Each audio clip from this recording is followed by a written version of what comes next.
Graça e paz, queridos irmãos, esse é o canal Discipulando pela Bíblia.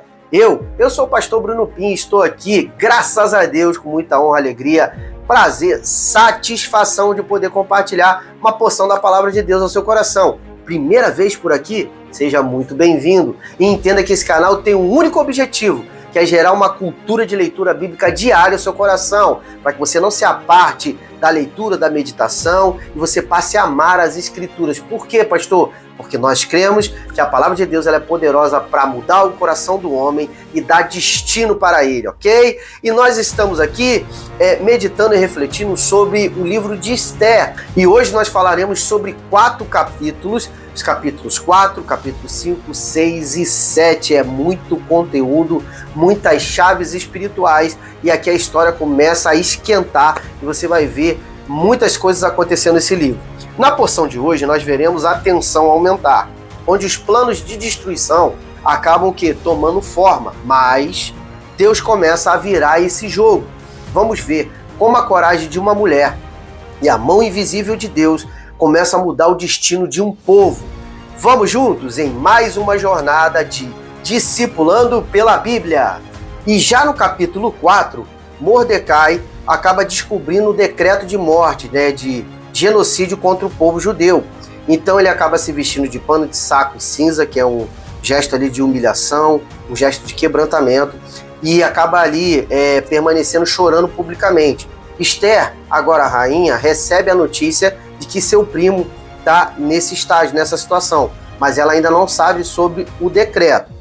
Mordecai acaba enviando uma mensagem para a rainha Esther, pedindo que ela interceda junto ao rei com relação a essa situação absurda do decreto de genocídio contra o povo judeu.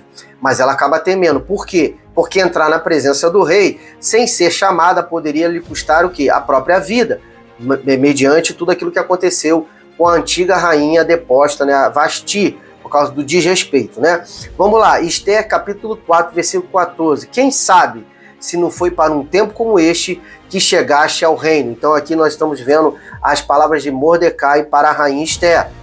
Esther, então, entende a gravidade do momento. Ela pede que todos os judeus acabem jejuando por um período de 3 dias. E então ela decide: irei ter com o rei, ainda que não seja segundo a lei, e se perecer, eu pereci. Então Esther se enche de coragem, entende que tem uma missão, um propósito, e ela começa a orar, a clamar, para que Deus abra as portas para que chegue uma solução de livramento contra o seu povo. Coragem nasce da fé em Deus. E no 3º dia de jejum, Esther acaba se vestindo com suas roupas reais e entra na presença do rei. Contra todas as probabilidades, o rei acaba recebendo com favor, conforme Esther capítulo 5, versículo 3. Que queres, rainha Esther? Qual é a tua petição? Mas Esther acaba não pedindo nada de imediato. Com muita sabedoria, ela o convida o rei para um banquete. E também, aproveitando a presença de Amã, ela acaba convidando Amã para esse mesmo banquete. No banquete, novamente, ali o rei pergunta: qual o seu desejo, rainha? E novamente Esther adia o pedido e convida o rei para um segundo banquete junto com Amã. Então ali Esther está trabalhando ali emocionalmente a situação com muita sabedoria. A lição aqui é que a rainha Esther ela não age com pressa. Ela espera sempre o tempo certo. Discernimento também é uma forma de potencializar a nossa fé, porque fé com discernimento vai nos levar para um lugar de sabedoria. E enquanto isso, Amã está radiante, porque ele está sendo convidado sistematicamente, seguidamente, para os banquetes reais junto com o rei e com a rainha. Então ele está se achando naquele momento. Mas tudo isso acaba sendo ofuscado pelo desprezo constante de Mordecai, que continua sem se curvar diante daquele oficial real.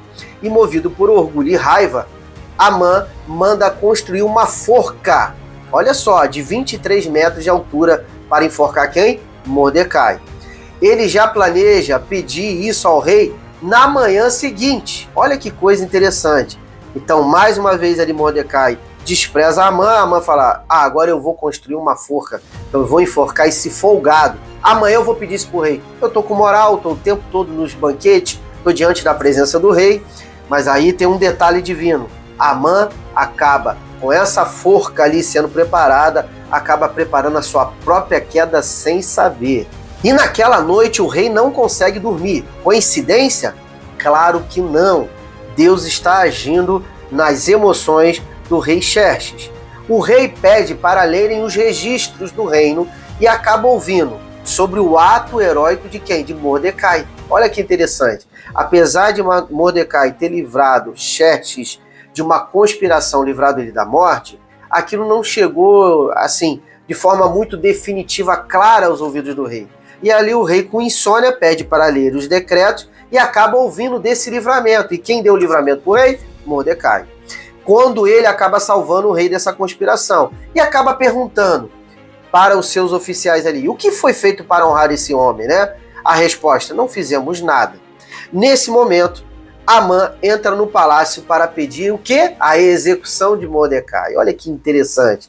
E o rei o pergunta, né? Amã ainda não disse nada, mas o rei pergunta, o que se deve fazer ao homem a quem o rei deseja honrar?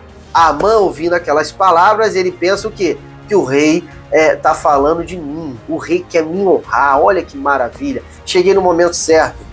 E descreve uma grande honra pública. E aí lemos em Esther capítulo 6, versículo 10.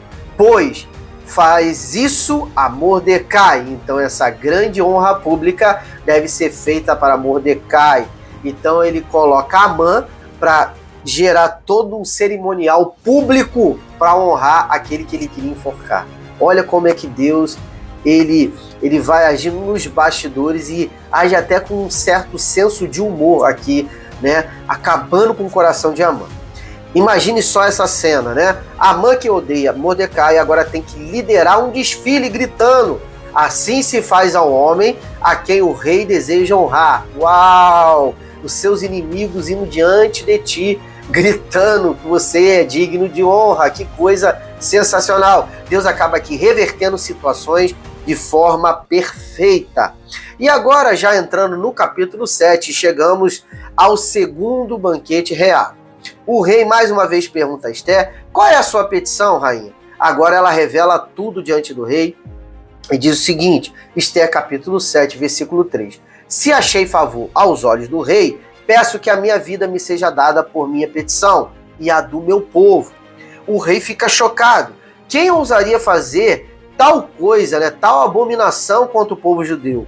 Esther responde, o adversário inimigo é este e se chama Amã. Olha que clima, Amã no meio desse banquete, Esther acaba expondo esse plano ali nos bastidores que Amã estava fazendo para destruir uma etnia, tudo por causa do ódio contra um homem. Amã, então, é imediatamente condenado e, ironicamente, é enforcado na forca que ele mesmo preparou para Mordecai. Isso é incrível. Lição aqui, uma lição final ao teu coração. O mal cava a sua própria ruína. Sempre é assim, sempre será assim. Deus exalta os humildes e derruba sempre os orgulhosos. E na porção de hoje, vimos o agir invisível de Deus, transformando a ameaça em um livramento extraordinário. O que parecia o fim, tornou-se o começo de um novo capítulo para o povo judeu. Não subestimem o silêncio de Deus. Ele está orquestrando tudo para que no tempo certo a vitória se manifeste na sua vida. E aí, gostaram do conteúdo de hoje? Esse vídeo edificou o seu coração? Então chegou o momento de você fazer parte de tudo isso.